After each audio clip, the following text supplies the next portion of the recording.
瞎聊天啊！我跟杨叔说别瞎聊天。没事儿，想说啥说啥。可紧张了，有把柄在那个杨叔手里。已经记不清是哪一批把柄了。开始吧。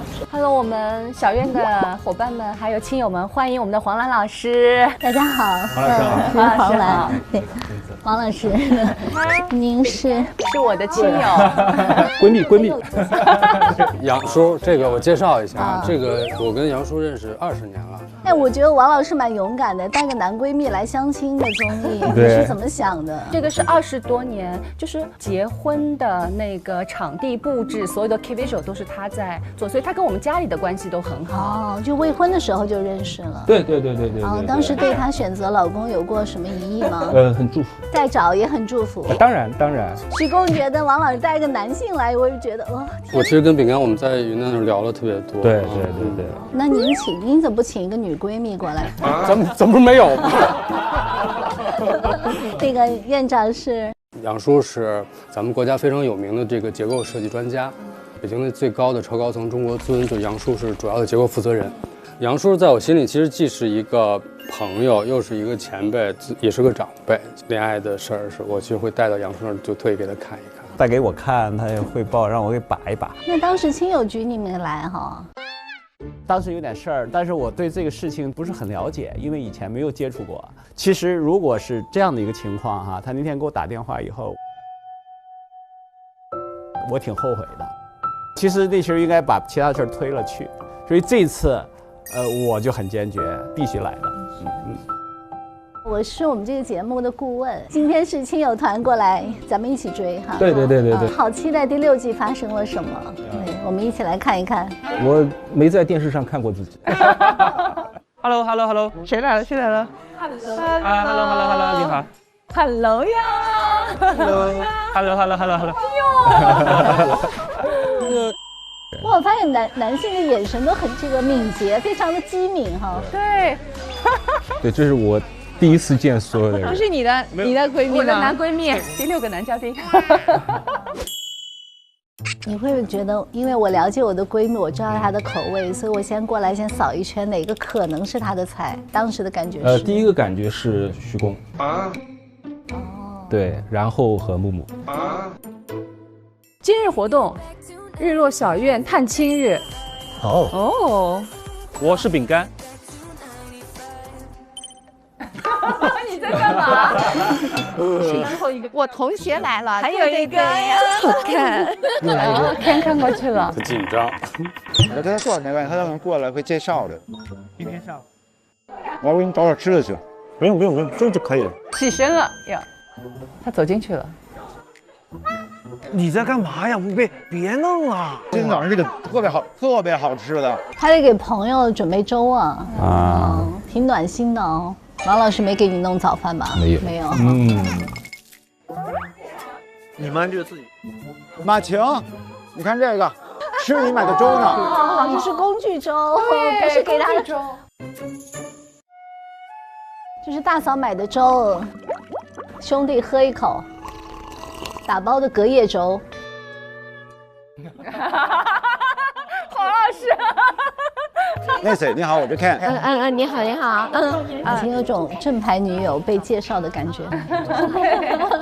要想留住你的人，就要留住你的胃。你这个措辞不太像教授。这个亲友是一个比较犀利，提醒我的朋友少说话，多看。孙子兵法，刚子兵法，多说多错。哎呦，杨院长心里在流泪，一个人在那边。徐工真是有点让人心疼，很心疼的感觉。还在那个氛围里面，其实就是这样，因为大家其实其乐融融的，我就会觉得。徐工好像是。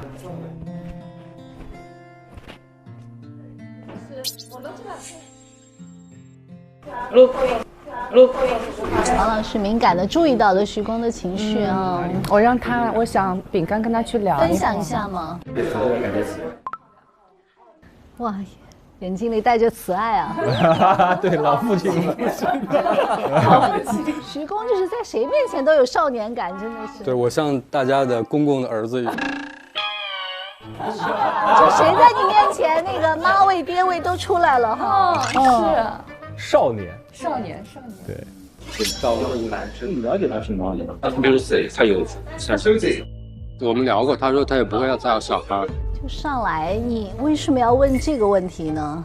因为我觉得大家来参加这个节目，可能是有一种憧憬在这边的。从生活的角度上面来说，它一定不是单纯的就是谈恋爱那种风花雪月诗酒花，它一定会有那个柴米油盐酱醋茶。这就是王老师说的，一定要找个理性的人来帮助规划一下未来到底会怎么样。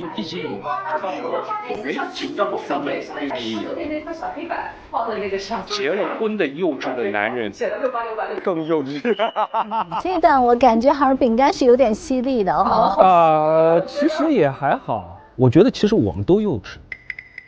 我们所谓的成熟，只是因为我们的社会角色，然后或者说我在工作当中承担的责任，去呈现出来的那种成熟。当我一个人在家的时候，甚至说当我跟我的孩子以及我的太太在一起的时候，其实我很幼稚。包括在我的父母面前，他们始终在他们眼里面，我始终是个孩子。人有安全感的时候就比较孩子气。对，其实男人都很幼稚。我只能这么说，到了70岁、80岁，可能都有他幼稚的一面。的确，徐工是没有结过婚。对于徐工来说的话，他是一个比较特殊的。我觉得这个是很多人都问过我的问题，因为其实我们都走过半生了，就活了半个世纪了。然后其实后面的时间，那看什么对自己最重要吧。所以这个有孩子的这个想法跟杨院长说过没有？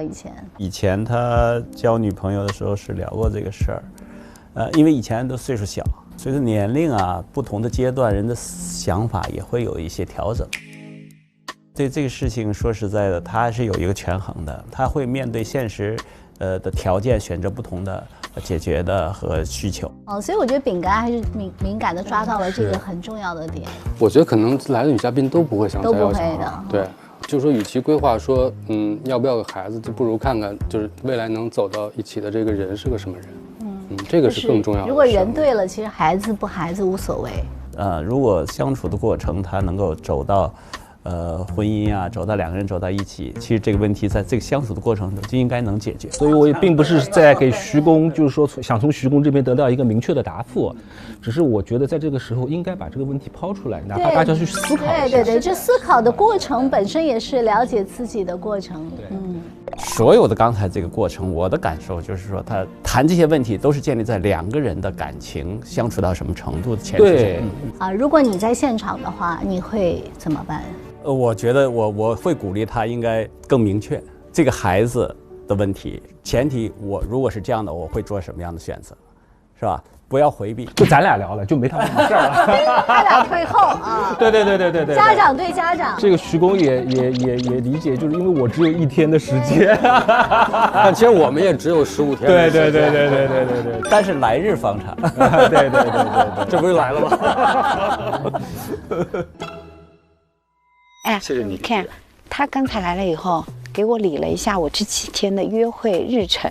然后突然间发现，怎么我大部分时间都跟你在一起？对，他们这里面讲的好有意思哦，就是看似谈笑风生，其实女生说我可能还想要别的选择，而男人说就应该我们俩在一起多了解。哇，他们里面2种观点，一种就马琴说我应该趁机多接触人，换一换会比较好玩。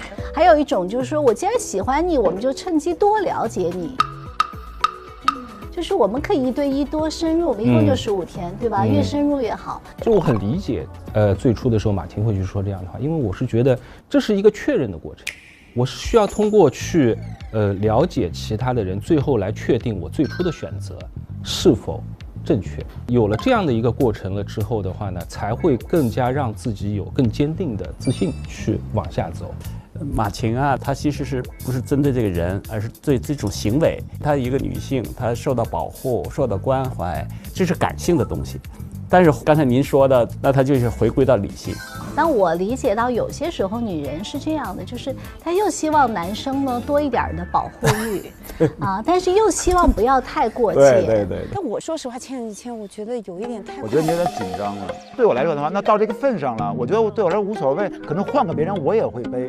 就是你能不能就是不要理我几天了？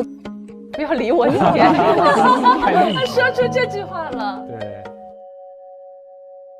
好，可以，没问题，没问题。突然看哥帅了很多，有没有？有。对。在这个关系当中，看哥刚才的表达，有些人，比方说女生说我想选别人，有些男人就玻璃心了。不用跟他们一起走，不要去给对方压力。但是看哥完全没有自我代入，他没有觉得说我想去找别人这个事儿，马上联系到对自我的评价是我不好，而是他理解 OK， 我站在你的角度说你想多点选择，或者你有点没有安全感，你可以啊，我尊重你啊，所以我觉得这也是个内心强大的一种反应，是所谓的成熟的男人。你认为目前为止的话，谁让你的心动的最多？一堆吃瓜的。罗非。刘梅是真的不知道罗非不喜欢他，对，他有点意外。他比较执着，刘梅对自己的感情会比较执着一些。你和他在处理。这是兔子的儿子啊，这兔子的儿子30岁，这是李李的女儿啊。问一下徐公吧，谁是徐公的亲属？来问一下。徐公。这儿呢。徐光，我可以做你的亲友吗？我已经了。哎，你别这样。对，其实很温暖，大家都很温暖。对。Ken， 来啊 ，Ken。你要感动哭了。对。哎呦，都到后面了。我有2个朋友，其实都是因为时间的问题就不能来。我这会儿心情其实不太好，所以我给你打个电话。哦，是给我吧？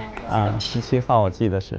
别人都有亲戚朋友孩子来，就我谁都没有。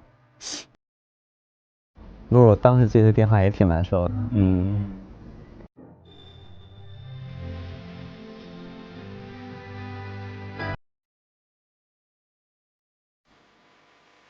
你别说，那天我接完你这个电话，我还在那儿坐了半天，因为他在疫情期间自己处理母亲的事儿，整个那个过程，我就觉得真的是他很无助。在那时候，他也会给我打电话说这个事儿，我们俩在彼此心里一直都是一个很重要的人。这么多年，在这个社会上沉淀下来的没有血缘关系的这种感情。我觉得这份情很重，真的。我一直在想，你为什么来参加这个节目？从我的感觉，我其实没太想透，因为我觉得他很丰富。后来我想了，就是他内心其实是有一个孤独的地方，所以我就检讨自己，我觉得我关心不够，好好检讨一下。但这种孤独感会不会让你觉得，我就更想要找一个未来的伴侣呢？我是很希望有一个家呀，因为其实我在这儿，我每天我都是很早下的，我最晚一个上去，我就希望能跟大家多交流，多一点时间跟大家待在一起。这10几天，我们就发生了很多意想不到的友谊。其实人跟人之间这种友谊的生长速度，比我们跟异性的嘉宾去约会建立情感关系的这种要快和就是迅猛。